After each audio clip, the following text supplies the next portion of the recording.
मुझे खुशी है कि आपके चैनल पर मुझे अपनी कहानी का पाठ करने का मौका मिला है। मेरी कहानी का शीर्षक है भूख। प्रदेश स्तर के सभी अखबारों के मुख्य पृष्ठ पर पहली खबर छपी थी, सरकार बेनकाब। सभी समाचार पत्रों ने अपने संवाददाताओं का हवाला देते हुए दिल दहला देने वाली यह खबर प्रमुखता से छापी थी। गांव के मुखिया से लेकर सूबे में विपक्ष के नेता तक ने इस घटना की कड़ी निंदा की थी। एक संवाददाता की हैसियत से मुझे उस गांव में जाने का मौका मिला था। दरअसल उत्तर भारत का एक गांव है जीवनपुर, जिसमें कुल 3 टोले हैं, बाभन टोला, यादव टोला और मुसहर टोला। गांव के भीतर बाहर वाले यहाँ के निवासियों की निजी पहचान न करके जातिगत पहचान करते हैं। ये टोले भारत की सनातन परंपरा को निभाते चले आ रहे हैं। विभिन्न जातियों में बंटे इस गांव में सत्यमूर्ति जी का अकेला घर है, जिनकी पहचान किसी जात के नाम पर नहीं होती, क्योंकि वह 1971 में बन रहे बांग्लादेश से यहाँ आकर बसे थे। मगर इस गांव वाले इन टोलों को दूसरे नाम से भी पहचानते हैं। बाभन टोला और यादव टोला को मुसहर टोला के जयकरण माझी वगैरह क्रमशः बड़े मालिक और छोटे मालिक टोला भी कहते हैं, जबकि मुसहर टोला को बाभन टोला और यादव टोला वाले मजदूर टोला कहते हैं। जब सूबे की हवाओं में भी जात का असर हो, तो गांव का भूगोल भी जात पर आधारित होना असमंजस में नहीं डालता। सबसे पश्चिम में बाभन टोला, बीच में यादव टोला और सबसे पूरब में मुसहर टोला स्थित है। सोचता रहता है जयकरण कि पहले अक्सर पछुआ बयार की धूल धक्कड़ से पूरब वाले बासिंदे तबाह रहते थे, मगर जब से लाल झंडा पार्टी ने इस इलाके में डेरा डाला है, तब से पुरवैया बयार लगातार जोर से बह रही है, जिससे बाभन टोले के लोगों को काफी कमर दर्द हो गया है। यादव टोला दोनों के बीचों बीच बिल्कुल सुरक्षित है, जैसे भूकंप रोधी मकान सुरक्षित होते हैं। लाल झंडा पार्टी उन्हें अपना दुश्मन मानकर लक्षित नहीं करती, उन्हें पेटी बुर्जुआ मानती है, मगर बाभन टोले को कुलक मानती है। कुलक ही हमारा वर्ग शत्रु है, ऐसा उसके गांव के नेता कामरेड अजय कार्यकर्ताओं को समझाते हैं। लाल झंडा पार्टी ने मुसहरों को गोलबंद कर लिया है। जयकरण देखता है कि पहले से कई चीजें बदल गई हैं। अब मुसहर टोले के नौजवान बाभन टोले और यादव टोले के बड़े बुजुर्गों को प्रणाम पाती नहीं करते, उनके आने पर चारपाई से नहीं उठते, उनके गाली गलौज का जवाब उसी भाषा में, उसी मुद्रा में और उसी तीव्रता के साथ देते हैं। मुसहर टोले के नौजवानों ने एक बार मजदूरी बढ़ाने के सवाल पर काम रोको अभियान लागू कर दिया था। उनका नारा था, इस साल के भादों में गोरी कलैया कादों में। उस जीवनपुर सहित करीब 1 दर्जन गांवों में कोई मजदूर दूसरों के खेतों पर काम करने नहीं गया। यादव टोला के लोगों ने अपनी खेती पूरी तरह खुद कर ली, मगर बाभन टोले के नौजवानों ने खेती का काम खुद नहीं किया। बाहरी मजदूरों के लाने पर पूरी तरह से रोक लगा दी गई थी, सो उस साल खेती नहीं हुई बाभन टोले में। मगर इस नाकेबंदी से मुसहर टोले के जयकरण जैसे लोगों को भी नुकसान हुआ। उन्हें काम नहीं मिला, सो मजूरी नहीं मिली, और इसलिए उनके पास बाजार से कुछ भी खरीदने के लिए पैसे नहीं थे। चारों ओर बाजार फूल की तरह खिले थे, मगर उन्हें तोड़ना गरीबों के बूते की बात नहीं थी। घर में पिछले साल की कमाई से थोड़ा भी अनाज नहीं बचा। उनकी पुरानी जीवन शैली रोज कुआं खोद कर रोज पानी पीने की थी। दूसरी ओर बाभन टोले और यादव टोले के लोगों के पास अपनी जमीन थी, पिछले साल की उपज के बचे अनाज थे, और खेती के अलावा दूसरी कमाई भी कई परिवारों में मनी ऑर्डर से आ जाती थी। लेकिन जयकरण जैसे लोगों को किसी मनी ऑर्डर की आशा नहीं थी। लाल झंडा पार्टी ने एक अभियान चलाकर चंदा इकट्ठा करके मुसहरों की कुछ मदद जरूर की थी, मगर वह नाकाफी थी। उसने काम देने के लिए ब्लॉक पर प्रदर्शन भी किया था, मगर वही ढाक के 3 पात वाली मसल हुई। फिर पड़ गया सूखा। जीवनपुर में सूखे की यह तीसरी सालगिरह है। जयकरण माझी जैसे गरीबों के पास खेत भले नहीं हैं, खेत के काम उन्हें कमोबेश जरूर मिलते रहे हैं। फिर बाजार दर पर पूरी मजदूरी न सही, आधी तिहाई तो मिल ही जाती रही है। खेती बाड़ी के मालिक भले ही गर्म मिजाज के हैं, मगर वे काम तो जयकरण माझी वगैरह से ही कराते रहे हैं। लेकिन जब 3 साल से बारिश ही नहीं हो रही है और बरसाती नदी में चिड़िया के दूध भर भी पानी नहीं है, तो खेती तो कैसे हो। खेतों में बड़ी बड़ी दरारें पड़ गई हैं, मानो इंसानों और जानवरों की कब्रें थोक में तैयार की गई हूं। जयकरण सोचता है कि एक दिन वह इन्हीं दरारों में समा जाएगा। देखते देखते आसपास के कई गाछ सूख गए। उन सूखे गाछों में सूखे के मारे लोग अपनी नीयत देख रहे हैं। वे भी सूख जाएंगे एक दिन, खड़े खड़े, बैठे बैठे या लेटे लेटे। फिर लेटे भी तो नहीं रहा जाता। इतनी गर्मी में बेचैनी ने जयकरण की नींद हराम कर दी। नींद भी गरीबों के साथ भेदभाव करती है, ऐसा उसे लगा। जानवरों को घास फूस भी खाने को नहीं मिल रही। लोग पेड़ों की पत्तियां तोड़कर उन्हें खिला रहे हैं। कुओं का तल पाताल में चला गया है। पीने के पानी की भी किल्लत है। नहाने धोने की कौन कहे। सोचता रहता है जयकरण माझी, यह कोई पंजाब, हरियाणा और पश्चिमी उत्तर प्रदेश जैसा खुशहाल इलाका तो है नहीं कि नहर या ट्यूबवेल के जरिए सुनिश्चित सिंचाई की सुविधा गांव में हो। यह तो मौत की घाटी बना जीवनपुर है, जहां सिर्फ छोटी मोटी खेती होती है बारिश के सहारे। सो रात दिन करवटें बदलता रहता है जयकरण माझी, मगर उसकी किस्मत करवट बदलने का नाम ही नहीं ले रही। उसे ऐसा लगता है कि उसकी किस्मत किसी गड्ढे में औंधी गिरी पड़ी है और कुछ टटोल रही है। 3 साल से तो प्रकृति ने ही प्रतिबंध लगा दिया था खेती पर। धान के खेत में धूल की होली बगल गांव के पुरोहित ने घोषित कर दिया है। कलयुग है यह। इस धरती पर इतना पाप हो गया है कि इंद्र देवता कुपित हो गए हैं।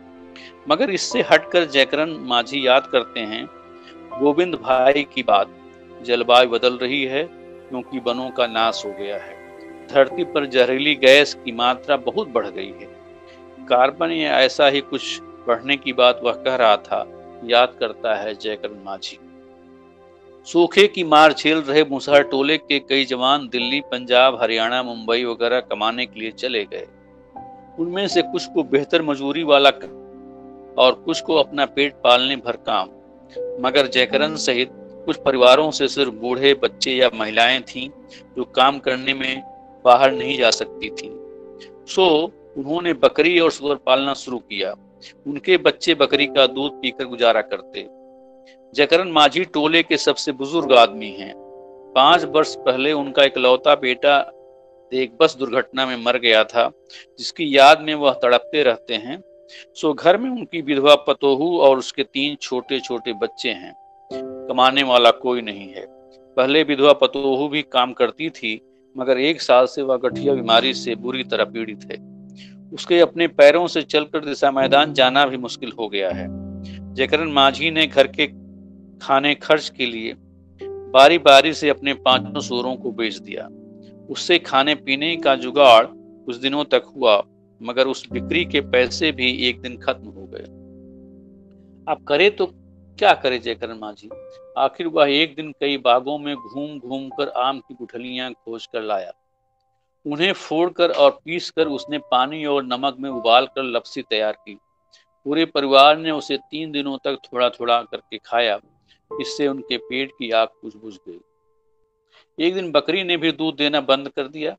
वह गाभिन हो गई थी। संपत्ति के नाम पर मात्र वह बकरी और 3 छोटे छोटे मेमने थे। जयकरण माझी की पोती पोते बकरी के मेमनों से खेलते रहते थे, मगर जयकरण ने एक दिन गौर से देखा कि खाली पेट खेलने पर उनका खेल देर तक नहीं चल पाता। जयकरण माझी ने बाभन टोले और यादव टोले के कुछ किसानों से पहले ही जो अनाज उधार लिया था, उसे चाहकर भी लौटा नहीं पाया। वह सोचने लगा कि अब किससे और किस मुंह से उधार मांगूं। कई दिनों से सत्यमूर्ति जी भी दिखाई नहीं दे रहे हैं। शायद वह अपने बेटे के पास इलाज कराने के लिए मुंबई चले गए हैं, क्योंकि उन्हें कैंसर हो गया है। वह होते तो मुझे देखते ही मेरी पीड़ा समझ लेते। दुनिया में कोई ऐसा भी हो सकता है जो दूर से ही किसी के मन की बात समझ ले। बच्चों की मौत तो पिछले महीने ही हो गई थी, जब कई दिनों की भूख से बच्चे तड़पड़ा रहे थे। उन्होंने 200 रुपए दिए थे। पहले मूस के शिकार से 2 एक शाम गुजारा हो जाता था, पर अब दिन भर खेत कोड़ने पर भी एक मूस पकड़ में नहीं आता। खेत में लगातार कोई फसल हो ही नहीं रही है, तो मूस क्यों मिले?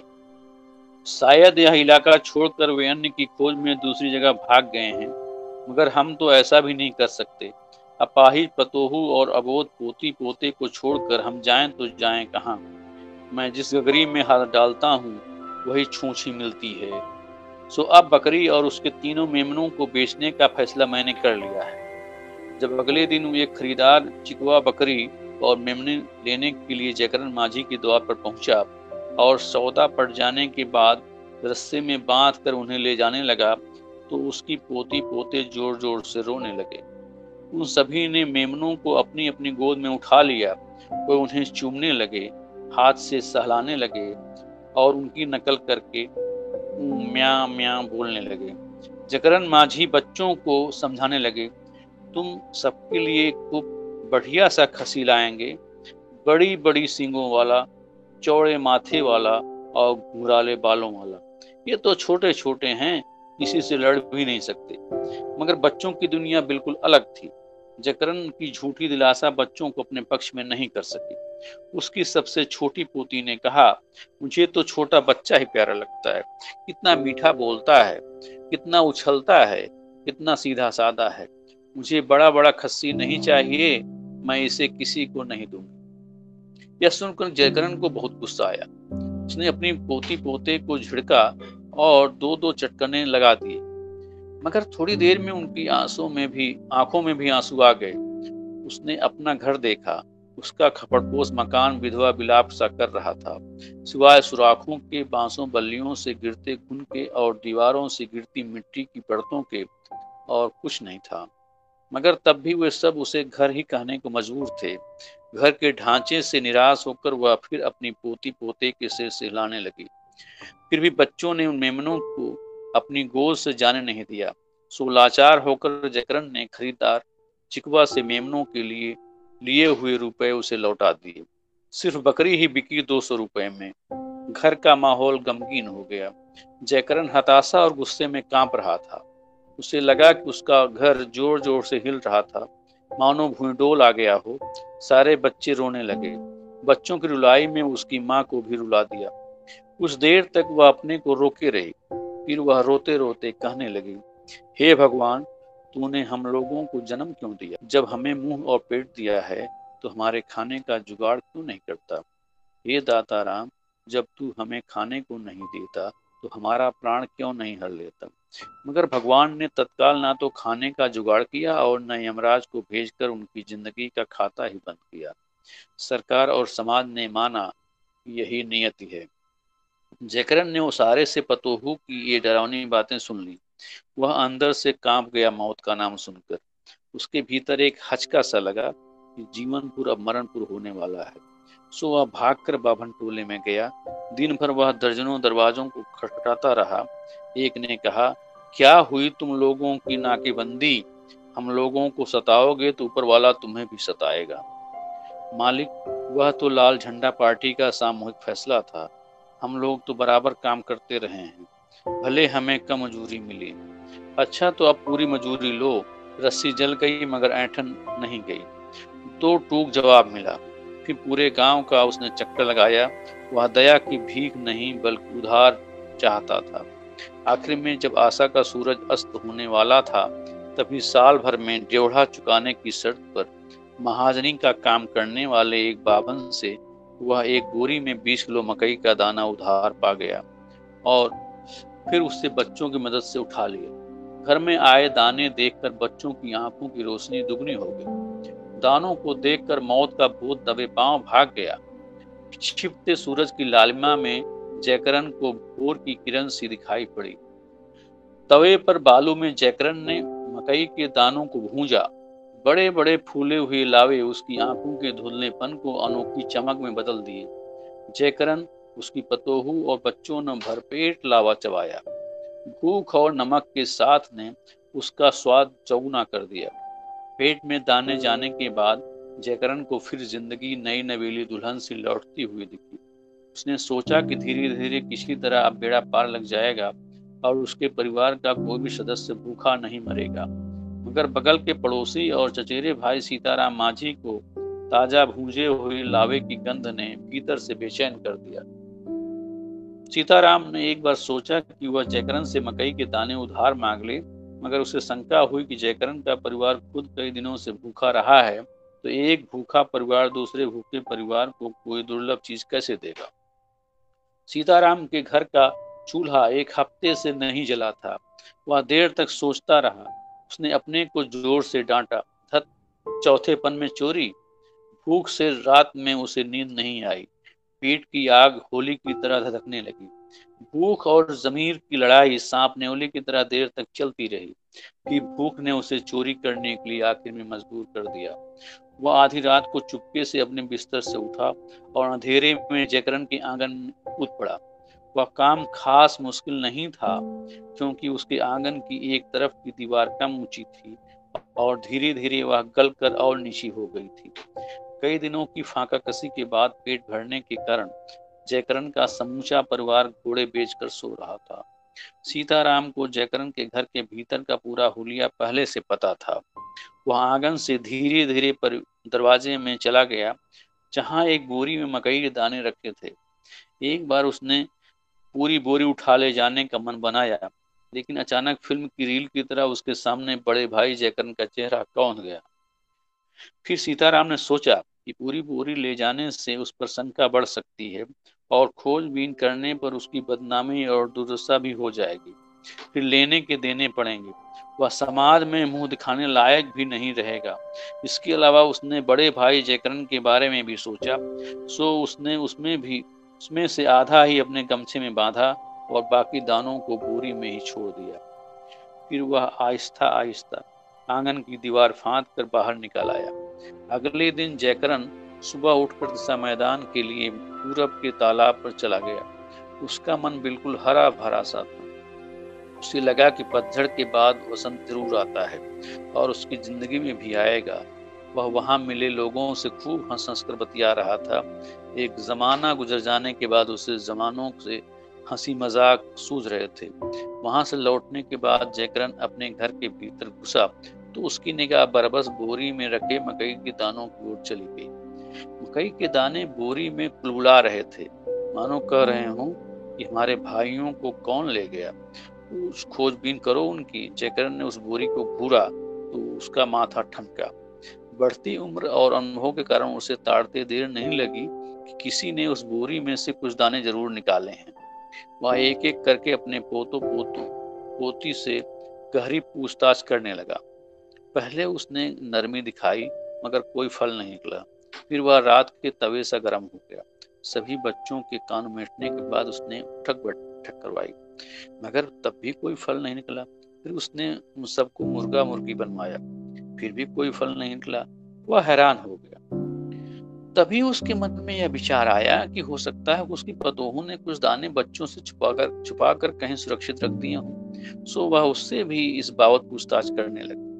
वह रो रो कर कहने लगी, भगवान कसम, मैंने जो एक भी दाने को हाथ लगाया हो। कौन ऐसी कठोर माँ होगी जो अपने भी बच्चों के पेट के दाने बेचेगी। पता नहीं क्यों भूखे भात में खुदा का साझा क्यों हो रहा है। तो क्या हुआ बाकी दानों का? क्या उन्हें धरती लील गई? जयकरण गुस्से से कांप रहा था। मेरे बच्चे मर जाएं यदि मैंने एक भी दाना चुराया हो, क्या कहकर उसकी पतोह कूट कूट कर रोने लगी। जयकरण की समझ में कुछ नहीं आ रहा था। वह अपने पर झुंझलाने लगा। काश मैं 5-5 किलो दाने कई दिनों में घर लाता। न ज्यादा दाने होते, न चोरी की घटना होती। माथे पर हाथ रखे हुए वहां से उठकर वह घर से बाहर निकला। उसने अचानक देखा कि सीताराम के घर का एक बच्चा छोटू मकई के लावे फांकते हुए उसी के घर की ओर बढ़ा आ रहा है। उसके पीछे सीताराम बेतहासा दौड़ रहा था। सीताराम के मन को यह शंका कपा गई थी कि यदि वह बच्चा जयकरण के आंगन में गया तो उसकी चोरी पकड़ ली जाएगी। अचानक बच्चे के सामने जयकरण को देखकर वह सकपका गया। जयकरण सीताराम के चेहरे की हवाइयां पढ़ने लगा। जयकरण ने पूछा, आखिर क्या लेकर भाग रहा है छोटू? मगर जवाब देने के बजाय वह सिर झुकाकर अपने घर में घुस गया। जयकरण ने छोटू के नजदीक जाकर उससे कहा, जाओ लावे चबाकर मेरे घर आना। उसने सोचा सीताराम ने चोरी करके बड़ी गलती की है, मगर छोटू को देखते ही पतोहू सारा माजरा समझ जाएगी और आकाश पाताल एक कर देगी। फिर जयकरण सोचने लगा कि भूखा आदमी कौन सा पाप नहीं करता। आखिर सीताराम के बच्चों की भी तो जिंदगी बचानी है। आखिर सबको जिंदगी की जंग जीतनी है मौत से। फिर सीताराम का परिवार भी तो अपना ही खून है। मगर 2 हफ्ते में मकई के दाने भी चुग गए। अब कोई उपाय उसे नहीं सूझ रहा था। उसने रात में एक सपना देखा कि उसकी लाश को चील, कौवे, कुत्ते, सियार खा रहे हैं। वह उन्हें भगा रहा है, मगर उनकी संख्या बढ़ती जा रही है। फिर उसके परिवार के सभी लोगों को चील, कौवे, कुत्ते, सियार खाने लगे। वह नहीं नहीं कहता हुआ उठ बैठा। एक बार मेमनों को बेचने की बात उसने फिर सोची, मगर बच्चों की बेपनाह चाहत के आगे उसने वह विचार त्याग दिया। सूखे के कारण मेमनों के चारे की भी कमी हो गई थी। इस बार अकाल, जलकाल और तिनकाल एक साथ लोगों की छाती पर मूंग तल रहे थे। कई दिनों तक मेमनों के लिए चारे का कोई जुगाड़ नहीं हो सका। जो सबसे छोटे मेमने ने भूख से दम तोड़ दिया। बच्चे बच्चे बूढ़े सभी रोने लगे, मगर कोई फायदा नहीं था। जयकरण उस मेमने को फेंकने जाने लगा। तभी तीनों बच्चों ने उसके हाथ पांव पकड़कर रोते हुए कहा, बाबा इसे मत फेंको, इसे जमीन में गाड़ दो। एक दिन गेहूं की तरह यह भी जम जाएगा, तब ढेर सारे मेमने हो जाएंगे। यह सुनकर जयकरण के मुंह दुख में भी फिट से हंस दिया। इस बाबत वह बच्चों को कुछ भी समझाता, मगर बच्चे में मानने को तैयार नहीं थे। सो हार मानकर बच्चों की जिद उसने पूरी कर दी। उसके बाद बच्चों ने खुद एक गड्ढा खोदा और उस मरे मेमने को उसमें आहिस्ता आहिस्ता लिटा दिया। बच्चों ने उसको ऊपर फूल चढ़ा दिए।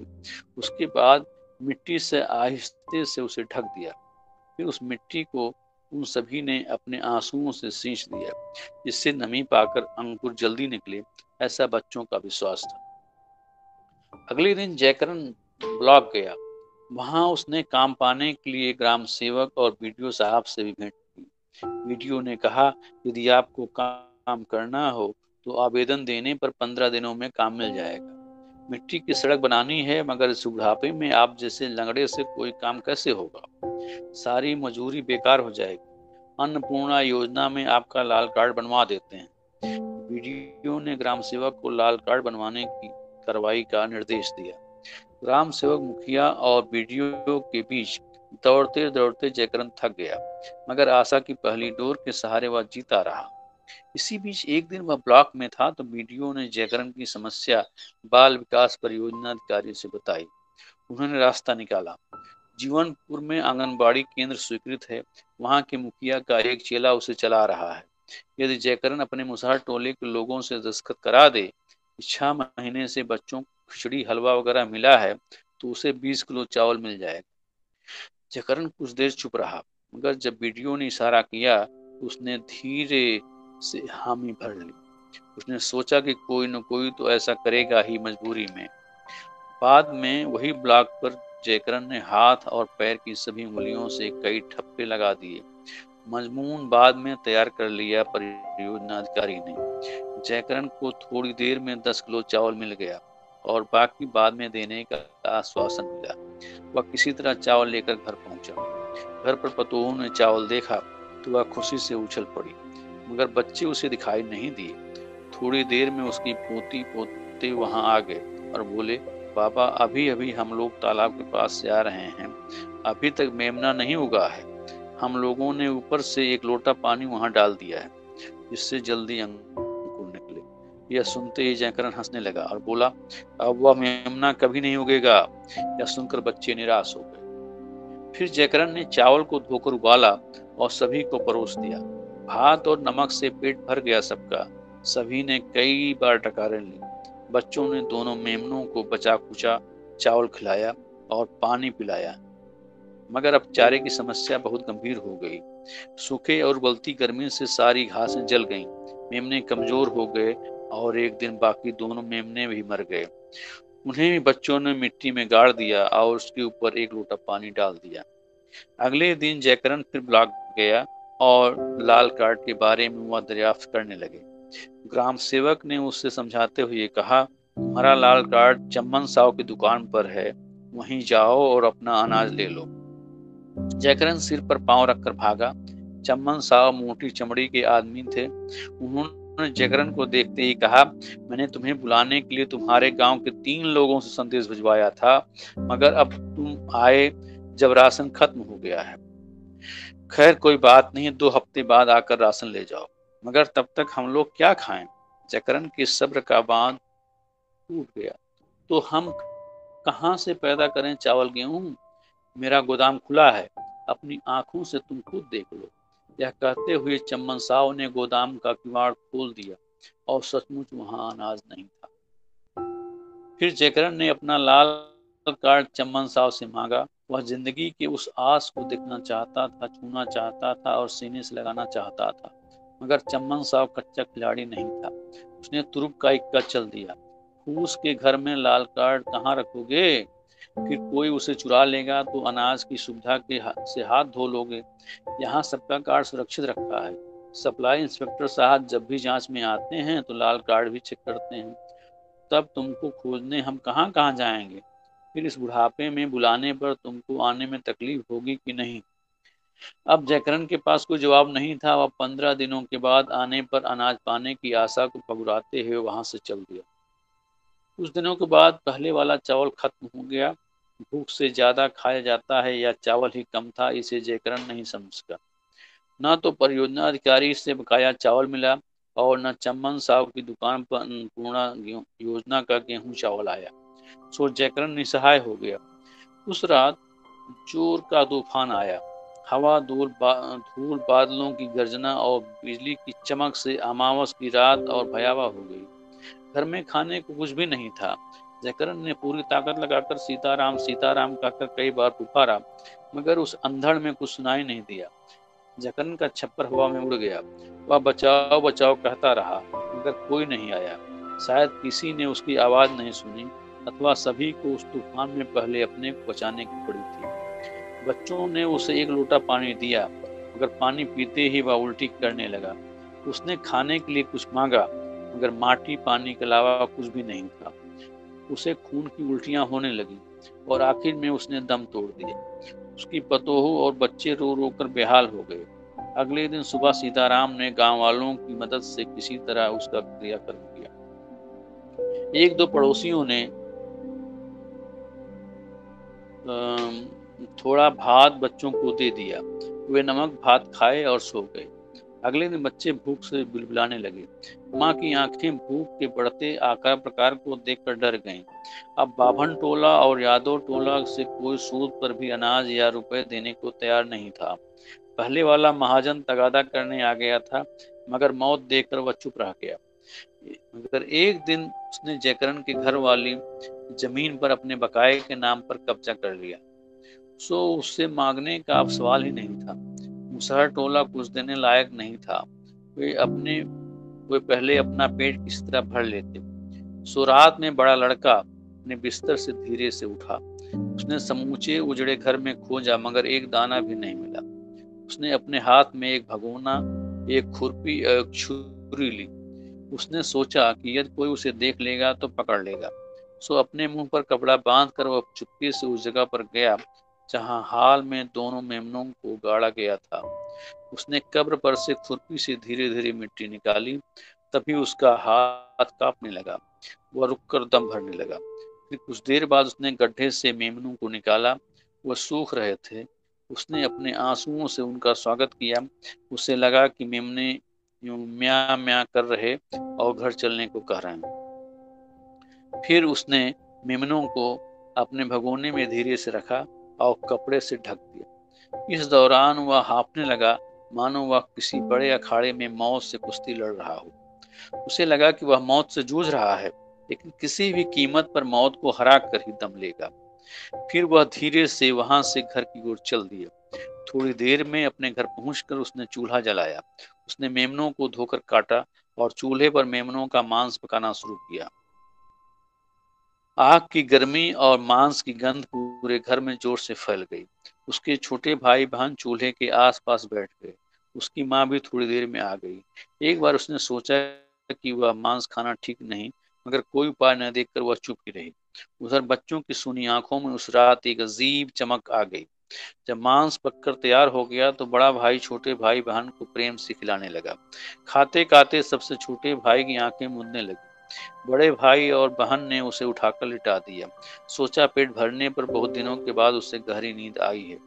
सभी ने छक्कर मांस खाया। उनकी माँ को तभी सुनी सुनाई बात याद आई। एक बार विश्वामित्र नामक मुनि भूख से व्याकुल थे। वह एक चांडाल के घर पहुंचे और बाहर पड़े डांगर का मांस खाने लगे। उसे लगा कि जब ऋषि मुनि जीने के लिए ऐसा कर सकते हैं तो हम लोग कोई अपराध नहीं कर रहे हैं। फिर तीनों डकारें लेकर अंगड़ाई लेते हुए सोने चले गए। रात भर वे सभी घोड़े बेचकर सोते रहे। जब सूरज अपने बिस्तर से उठा तब अन्य दोनों बच्चों ने पेट में दर्द की शिकायत की। थोड़ी देर में उन दोनों को उल्टी होने लगी। फिर उन्हें कैदस्त होने लगी। घर में दवा के लिए पैसे नहीं थे। घरेलू इलाज के लिए टोले में जाना चाहती थी वह, मगर उसे भी कैदस्त होने लगी। सीताराम के घर वालों ने तीनों को पुदीना पिलाया, मगर वह नहीं पचा। थोड़ी देर में पूरे टोले के लोग जुट गए। चारों ओर बदबू का आलम था। सीताराम के परिवार वालों ने बहू और बच्चों की सफाई की। वह बार बार कहती रही, मुझे बचा लो, मगर सीताराम मदद करने लायक नहीं था। उसने कुछ घरेलू इलाज किया। उसके अनुरोध करने पर जन सशक्तिकरण प्रोजेक्ट चलाने वाले गोविंद भाई ने कहा, हमारी संस्था सिर्फ एडवोकेसी करती है, जनता को शिक्षा और स्वास्थ्य के प्रति जागरूक करती है। इस प्रोजेक्ट में दवा आदि का प्रावधान नहीं है। सो सीताराम सिर्फ हाथ मलता रहा। उधर पुलिस की बढ़ती दबिश पर लाल झंडा पार्टी के नेता कार्यकर्ता एक रणनीति के तहत गांव छोड़कर जंगल में चले गए थे। सो उनसे भी कोई मदद नहीं मिल सकी और शाम घिरते घिरते एक एक कर परिवार के चारों सदस्यों को मौत ने अपने आगोश में ले लिया। इससे पूरा गांव सकते में आ गया। मुसहर टोले के बाकी लोग अपनी ऐसी ही नियत सोचने लगे। टोलों के एक आदमी ने थाने को खबर देने में ही अपने कर्तव्य की इच्छा समझ ली। स्थानीय थाने ने तत्काल एक चौकीदार को वहां तैनात कर दिया। फिर थाने से डीएम और एसपी को वायरलेस से इस घटना की सूचना दे दी, मगर वहां बढ़ती भीड़ बढ़ती गई। जो लोग पहले तटस्थ थे वे भी सरकार के खिलाफ नारे लगाने लगे। सो थाना प्रभारी और अंचल अधिकारी को नाजुक स्थिति देखते हुए घटना स्थल पर जाना पड़ा। उन पर गांव वालों ने सवालों की बौछार लगा दी और लाश उठाने से मना कर दिया। वे दोनों बिल्कुल असहाय थे। वे लोगों को समझा रहे थे। दारोगा कह रहा था, उन्हीं कौन टाल सकता है, इस क्षणभंगुर दुनिया में कोई अमर नहीं है। मगर युवा वर्ग यह सब मानने को बिल्कुल तैयार नहीं था। वैसे कुछ बूढ़े लोग अपना भविष्य अंधकार में देखकर सिर हिलाकर हामी सी भरने लगे। कुछ लोग 1-1 लाख मुआवजे की मांग करने लगे। अंचल अधिकारी ने जवाब के रूप में एक सवाल दागा, मगर मुआवजा लेने को बचा ही कौन है। इस पर चारों ओर सन्नाटा छा गया। अगले दिन सभी अखबार के पहले पन्ने पर मुख्य खबर छपी, जीवनपुर में भूख से 5 मौतें, सरकार बेनकाब। यह खबर पढ़कर शासन प्रशासन के कान खड़े हो गए, मगर थेथर को शर्म नहीं आती। वो घूंट कर पी गए शर्म को भांग की तरह। जिला प्रशासन ने एक बार फिर सिद्ध कर दिया कि शासन लोहे से चलता है और गांव से चारों लाशें मंगवाकर पुलिस सुरक्षा में डॉक्टरों की एक टीम पोस्टमार्टम जांच के लिए तैनात कर दी। डॉक्टरों ने आनन फानन में पोस्टमार्टम किया और जांच रिपोर्ट सौंप दी। उसमें साफ साफ लिखा था, ये मौतें खाने में जहर और इन्फेक्शन से हुई, मगर उसमें इन्फेक्शन के कारणों का कोई जिक्र नहीं था। शासन प्रशासन ने भी गहराई में जाकर उन कारणों की तहकीकात नहीं की। उधर सरकारी गोदामों में रखे हुए अनाजों को सड़ने से बचाने में पूरा महकमा लगा रहा।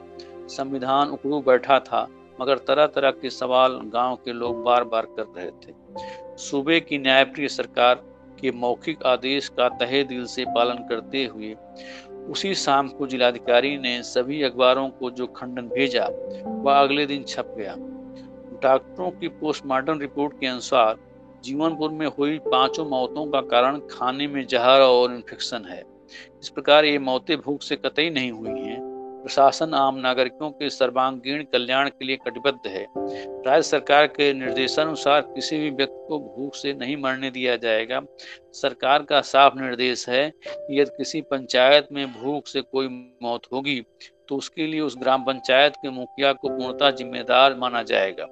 सभी सरकारी गोदामों में लाखों टन अनाज उपलब्ध हैं। शासन के राशन के आगे भूख कैसे टिक सकेगी?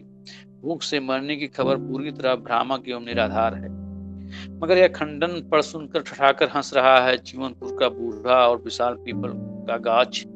कभी डॉक्टर पर, कभी जिला प्रशासन पर, कभी सूबे की सरकार पर और कभी जन सशक्तिकरण प्रोजेक्ट के स्वयंसेवी गोविंद भाई पर। बूढ़े पीपल को लग रहा है कि जिलाधिकारी के खंडन का एक एक शब्द इन पांचों के खून से लिखा गया था। देखते ही देखते पीपल की सारी पत्तियां झड़ गईं और कल का हरा भरा गाछ अब मात्र एक ठूंठ बनकर रह गया, मानो वह उन सबका श्राद्ध करने के लिए अपना भी तर्पण कर रहा हो। मगर सामूहिक मौतों के बाद से जीवनपुर में विभिन्न दलों के नेताओं का तांता रोल लगा रहा, मानो उनकी चिर प्रतीक्षित मनौती पूरी हो गई हो और वे गिद्धों की भूमिका खुद निभा रहे हों। धन्यवाद।